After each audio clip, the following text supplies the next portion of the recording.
Hi, welcome to Wine Mastery. We're going to review a Chateauneuf du Pape, no less.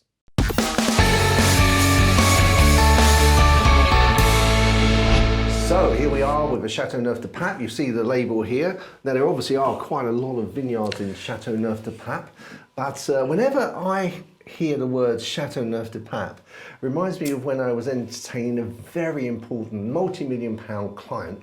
And I took them to this very, very posh restaurant, you know, with the sort of restaurant where the crisps were all cooked on the premises. Yes, of course, yeah. You know, and when you drive into the car park, there's sort of Bentleys and Rollers and BMWs and Jaguars and Porsches. I wouldn't you know, know, that sort of I place. wouldn't know, John. Oh, well, you know, the company was paying, I wasn't. It's very, very important client. And so we sat down and we chose what we were going to eat, and then we got the wine list, a very posh wine list. And at that time, well, just like now, I didn't know a lot, even less about wine.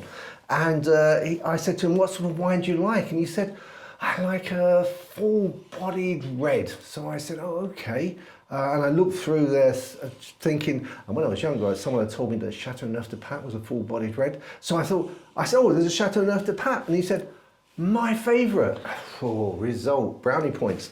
And then I noticed that there were two of them. So I said to him, oh, there's two of them. Do you know which one you prefer out of these two? He said, actually, no, I'm not that much of an expert. I just know I like Chateauneuf du Pape. So I called the wine waiter over. Okay. And he stood there and he said, sir. And I said, well, we're deciding on the Chateauneuf du Pape. Okay. But we're not clear about whether we should have this one or this one. Could you explain the difference? And he bowed very, very, very, very politely. He said, of course, sir. This one is red and this one is white. Oh, schoolboy error on. What did we do? Which one did you go for? We went for the red. But could you imagine if I'd sort of just pretended I knew what I was doing and the Chateauneuf white is a very a lesser known Chateauneuf du Pape, so you wouldn't have known, you know, especially the young man that you were. How did it go anyway?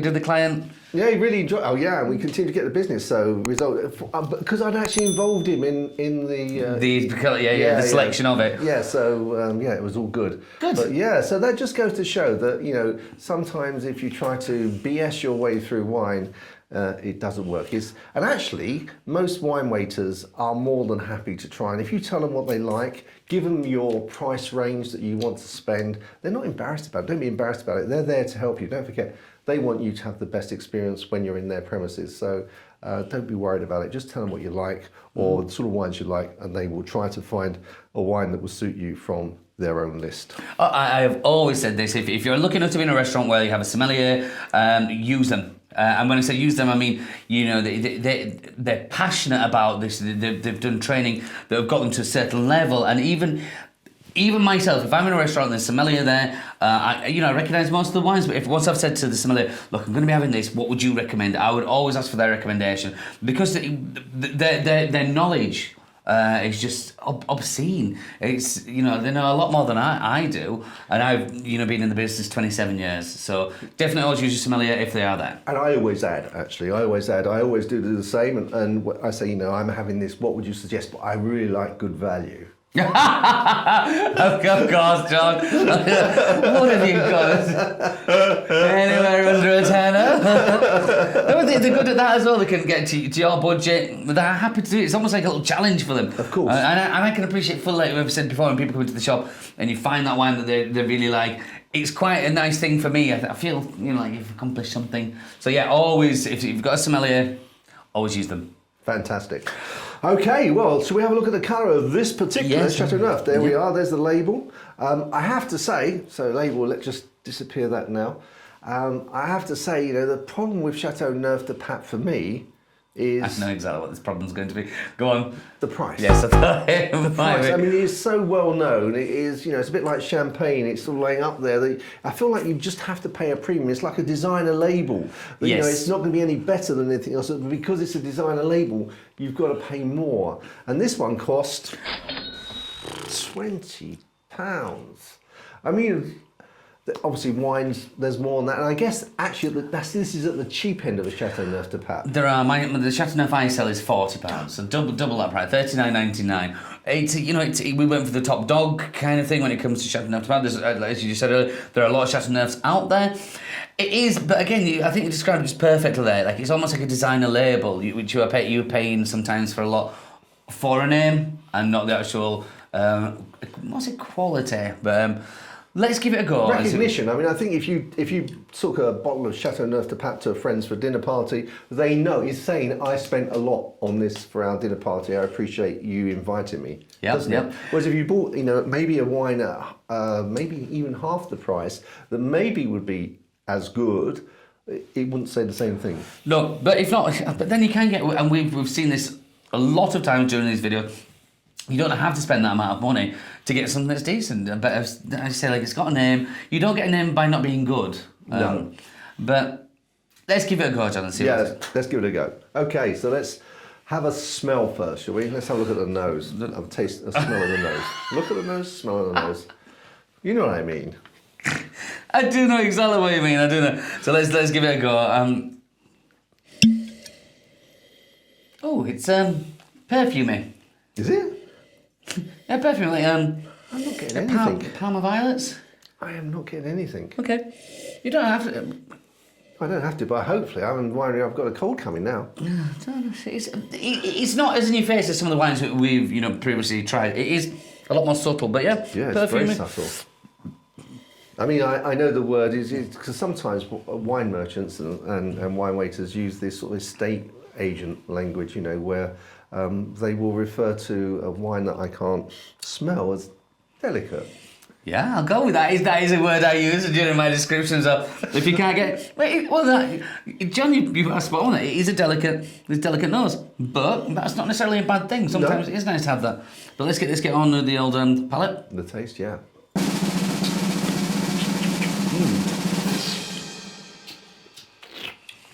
Really red berries for me. Red berry, almost a touch. It's not sweet. It's not sweet at all. But I think that red berry flavour is lingering on and giving me that a sweetness as such. But it's not. Yeah. But the red berry to begin with. Lingering on, tannins come in, cut it out. There's not much to back it up on the length there, and I have to be honest. Go on. Sorry, John. No, you carry on. Well, I'm just thinking of what wines we've previously tasted in other videos. I think that's very easily beatable for £20. I would say I've tasted wines that are £5.75 that are better than this. And I would have to concur. I mean, it's a nice wine, but £20. This is, for me, it's just it tastes. I'm sorry if I'm being horrible, and it may well be down to the fact that I can't appreciate the nuances of this, and that's why the price is there, because my palate isn't educated enough to get this. But for me, this is a table wine. Oh. There's fine talk there, I know. No, I hear where you're coming from. I would upgrade it slightly from a table wine, but not much. Not much. And at 20 quid, I mean, I don't know if I mentioned this before in the videos, but I know the French do tend to keep the best wines for themselves and what they send over here. Is it racist saying that they keep the best for themselves? And what they do send over here, they do usually charge a lot of money for. Is that racist? No, it's not racist. No. Okay. Well, in that case, that's commercially. That's my observation of French wines, and I can happily say that across the board. I think, having said that, I think it's not racist as much as I think a lot of nations do that. There's a lot of wine. You get Germany, Spain, Portugal, and obviously the wines that the people know are good, they grab as soon as they can. Yeah, that's fair, isn't it? Yeah, absolutely. This is not something I've been running back to the. To wherever I buy my wine from to be getting a case or two, whereas I think I agree with you completely there, John. We had wines at £5.75 where tomorrow I'll be going down to get whatever they got on the shelves. That's not going to make me run down to. No, I mean it's a nice wine. If it had been £10, I would have said okay. Maybe that particular taste compound It's right for some people. £20, I think it's really living off the Chateauneuf du Pape name. And for me, personally, and as I say, you may be completely the opposite end of the scale from me, but that's just not delivering. No, I'm with you 100% on that, John. But this is also part of the wine world. Not so much anymore. But like you said, when you were a younger man and you were looking for something, the Chateauneuf had a name about it, and so you may have bought it and paid a lot of money for it, and then drunk it as we are doing now, thinking, well, it's not all that. But then that puts people off spending, because there are bottles of wine out there for 20 quid, which are amazing. Just this isn't one of them. No, and I think that's exactly the point, because you'll be told this is a great bottle of wine, and you taste it and you think, well, actually, I don't like wine because I don't think this is great. Actually, that's not because you don't enjoy wine, or it is because actually this particular wine isn't right for you. Yeah. And this is where we come back to, and we've said it before. Price isn't everything, you pay a big price. We've tasted a 300 bottle of pound plus bottle of champagne, and we've found a bottle that's 26, 27 pounds that we felt was better. Yeah, value for money. Well, not just value for money, it just was a better drink, wasn't it? Absolutely, yeah. So and that goes down to your taste. So if you like £3 bottle of wine, don't worry about it. It's you. You're the one that it counts. If you like it, you enjoy it. It doesn't matter what anyone else says. You have totally the right to say, this is what I enjoy, therefore this is what I want to spend my money on. Get on drinking with it. Yeah, absolutely, yeah. Rest of the matching, the pairing. Oh, I've not even got there. I'm so disappointed in this. Well, I think I will go first. And it is, okay. I think this would suit a cheese which I don't actually sell. Really? Yeah. 180 cheeses, and you don't sell this one? I don't sell this one. I have sold it, but unfortunately, I don't know if Brighouse was ready for it. It was a beautiful, it's called Mimolette, and the one I had was 24 to 2 years old. It's like a cannonball almost, like really rich orange colour in the middle, really intensely salty. So a bit of a waxy texture about it, but it suited it very well, and I think that, and I don't know why I thought about that, but I think that would go with that very well. Say the name again? Mimolette. Mimolette, M-I-M. M-I-M, yeah. Mimolette. Okay. Mimolette. Mimolette. You can get up to 7 years old. And do you know what country that comes from? Yeah, France. It's it looks almost like a cannonball. It's amazing. It's got this rind, and when it gets to a certain age, because it's so dense and so hard, it's very difficult to slice it on with a cheese wire. So what they have is it's almost like a clamp, and with a little kind of screw that goes in. So they clamp the cheese in, the screw goes down, and it breaks off into shards because it's that intense and hard, and then you just buy it by the shard. Oh, really? Yeah, but we couldn't, again, Brighouse, because it wasn't cheap, and I don't think we will get it in again at some point. But that, I think, with that together, and again, we've done the matching, that would work perfectly. Yeah. Okay. Well, I've never experienced that, but that sounds really interesting. Really, really interesting. It sounds like a Christmas treat, doesn't it? For me, I don't think this has got the power to deal with a steak. No. That's this is the Chateauneuf du Pape is supposed to be. Anyway, probably sorry, I'm overcooking it. So I would go perhaps with a light tasting stew. I would go with poultry. I would also maybe go with something like I was going to say bolognese, but I don't think even this would cope with the I know what you mean, because as you're saying these things, I'm thinking to myself, what would I put? What would I put? And like you're saying there, it's not gonna stand up to a lot. No, it's not going to stand up to a lot. So light meat, I'd actually even have this with turkey. You know what? I know we're saying this, but I don't know if it's so difficult to match that with something. I just have it on its own. Yeah, just a bit of cheese. Actually, I wouldn't have it on its own. Okay, fair dues. All right. Okay. So what about a score? Okay. Do you want me to go first? Do you want to? I know mine, so I know my score. Okay. So shall I just tell you mine? Go for it. Do you want to go first? 71. 71.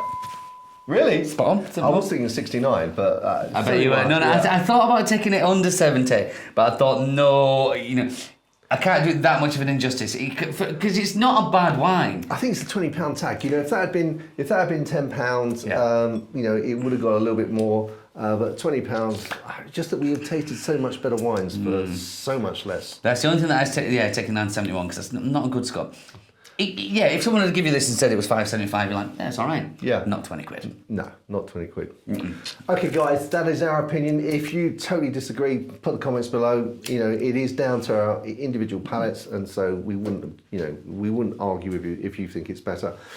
So until the next time, if you have any wines that you believe that we should be trying that are really good value, or even not necessarily good value, but just exceptional, then please let us know and we'll try and get hold of them and give them a review. And so until next time, guys, we're really looking forward to tasting our next glass of wine. Indeed. Chin chin. Chin chin.